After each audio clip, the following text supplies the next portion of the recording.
Perú Cultural Canal Peruano de Cultura presenta a Ricardo Palma y sus tradiciones peruanas.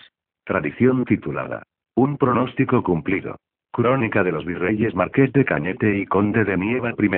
Ni la tragedia de Sacsayhuamán, en que se levantó el cadalso para el muy magnífico de Gonzalo Pizarro y su bravo maese de campo Francisco de Carvajal, ni el sangriento fin del capitán Francisco Girón, ahorcado algunos años después en la plaza de Lima, alcanzaron a extinguir en el virreinato los motivos de civil discordia. En todos los pueblos del Perú existían dispersos y prontos a ponerse en combustión, tan luego como apareciese un hombre audaz y con sobrada inteligencia para darles dirección, infinitos elementos de anarquía. Carlos V, en vísperas de encerrarse ya en el monasterio de Yuste y en vista de los circunstanciados informes que recibió de las colonias, llegó a convencerse del peligro en que estaba de perder con el Perú el más bello florón de su corona. Para conjurar la amenazadora tormenta, confirió amplios poderes a D. Andrés Hurtado de Mendoza, Marqués de Cañete, y el título de virrey que el conde de Casa Palma no había querido admitir. No se engañó el monarca en la elección de su representante, de quien dice un concienzudo historiador que unía la prudencia de Gasca a la entereza de Blasco Núñez de Vela.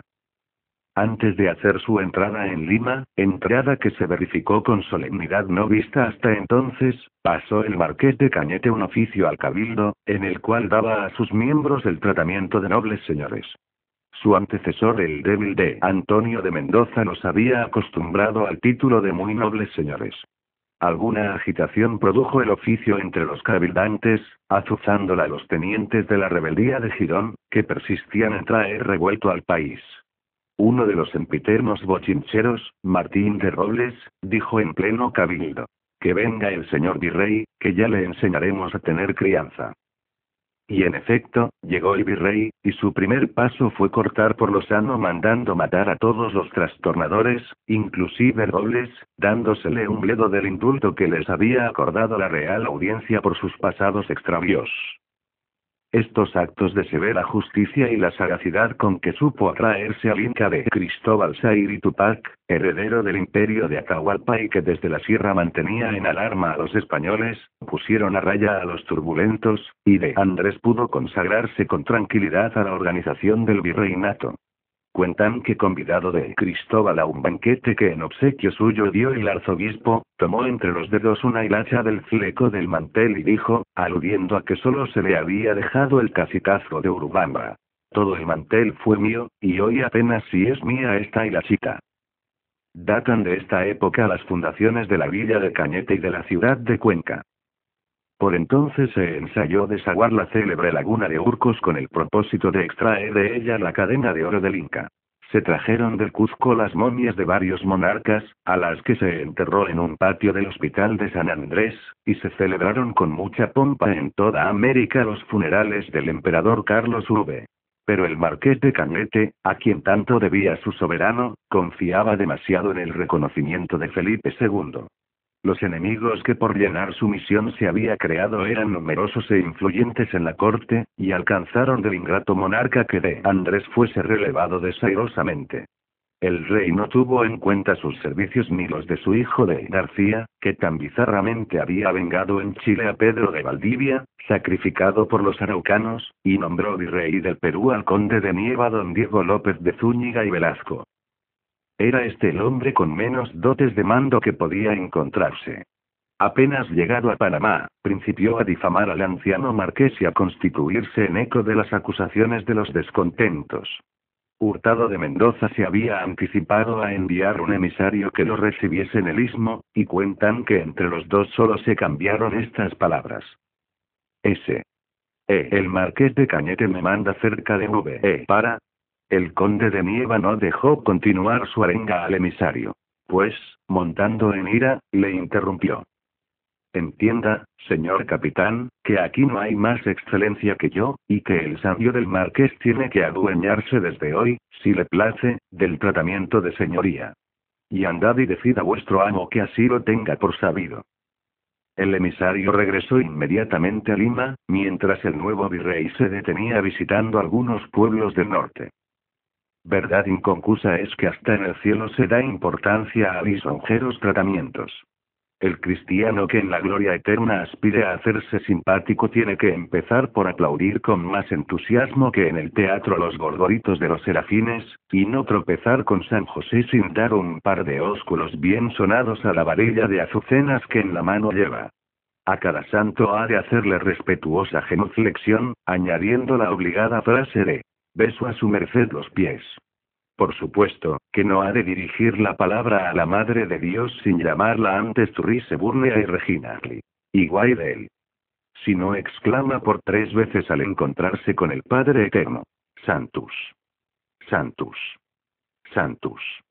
Tal es la opinión de un escritor ilustre que sostiene ser la lisonja claro indicio de buena educación en el hombre, y que escuchar piropos es gratísimo no solo a oídos humanos, sino hasta a los divinos. El marqués de Cañete, que no quiso halagar la vanidad de los cabildantes, dándoles el tratamiento a que su antecesor los había acostumbrado, iba a pasar por humillación idéntica. Grande fue la impresión que en el respetable marqués de Cañete produjeron las desatentas palabras de que le dio noticia al emisario.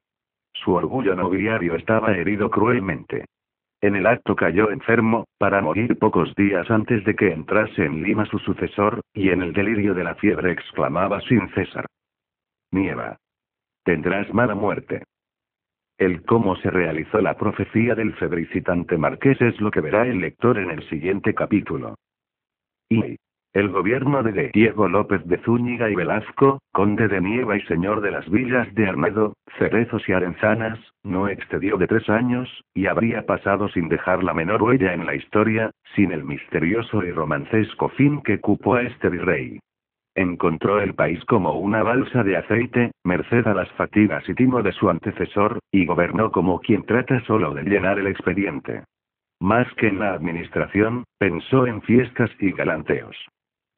Fue el conde de Nieva quien con el título de Villa de Arnedo fundó el pueblo de Chancay, a 12 leguas de Lima, con el propósito de establecer allí una universidad que compitiera acaso con la de Salamanca, y comisionó a de Cristóbal Valverde para la fundación de la ciudad de Ica. Entiendo que Saña, destruida después por una inundación, fue también fundada por ese gobernante. No encuentro en los cronistas dato alguno que interese sobre esa época, salvo el de la creación de un hospital para leprosos, que emprendió un buen hombre, conocido por Antón Sánchez, en desagravio de haberse burlado en España de su padre, llamándolo Lazarino. Era el 19 de febrero de 1564, y después de la medianoche descendía un embozado, con ayuda de una escala de cuerda, de un balcón situado en el ángulo que hoy forman la Plaza de la Inquisición y la solitaria calle de los Trapitos. Noche, balcón, escala y embozado denuncian, al través de los siglos, asunto de faldas y amoríos. El sempiterno ¿quién es ella? Que trae al retortero este pícaro mundo desde que a Dios le vino en antojo crearlo. La casa a que el balcón pertenece aún, era habitada por una de las familias más acaudaladas, influyentes y aristocráticas de aquella época. Cuando faltaban al galán pocos peldaños para tocar en el suelo, se desprendió la escala del balcón, y al mismo tiempo 5 embozados principiaron a descargar con gran fuerza costalazos de arena sobre el caído, gritándole: ladrón de honras. Los criados del futuro marqués de Zárate, cuyos descendientes fueron los marqueses de Montemira y condes de Valle Oselle, que habitaba la casa fronteriza, en la calle que hoy mismo lleva ese nombre, despertaron a los gritos de los agresores y de la víctima, lanzándose fuera para prestar auxilio al que lo demandaba. Mas cuando llegaron al sitio, solo encontraron un cadáver. Este era el del conde de Nieva, cuarto virrey del Perú, que había perecido obscura y traidoramente, sacrificado a la justa venganza de un esposo ofendido, cuyo nombre, según un cronista, era de Rodrigo Manrique de Lara. Aunque los restos del virrey fueron llevados a palacio antes de amanecer, y la audiencia procuró hacer creer al pueblo que había fallecido repentinamente en su cama, por consecuencia de un ataque de apoplejía, la verdad del caso era sabida en todo Lima. Este virrey, como su antecesor, fue sepultado con gran pompa en la iglesia de San Francisco. La Real Audiencia siguió muy en secreto causa para castigar al asesino, pero resultando comprometidos altos personajes, tomó el prudente partido de echar tierra sobre el proceso y evitar así mayor escándalo. Al luengas distancias, luengas mentiras, dice el refrán. De suponerse es cuán abultada llegaría a España la noticia y los comentarios a que ella se prestó. Felipe II resolvió entonces, mientras nombraba un nuevo virrey, enviar al licenciado de Lope García de Castro con el título de presidente de la audiencia, dándole el especial encargo de formar proceso al asesino y sus cómplices. Pero al arribo del licenciado a Lima, que fue el 22 de septiembre de 1564, había muerto de Rodrigo, el principal acusado. 4 de sus parientes, que habían sido sus cómplices, aunque en el sumario no aparecían pruebas claras, eran personajes ricos y de gran significación social. Y por fin la viuda, joven y bella, era ainda más de la rancia nobleza de Castilla, como prima segunda de su amante el virrey conde de Nieva. El presidente de la Real Audiencia lo tuvo todo en cuenta, y rompió el protocolo, diciendo a sus colegas: «Quédese esto quedo, que peor es meneallo».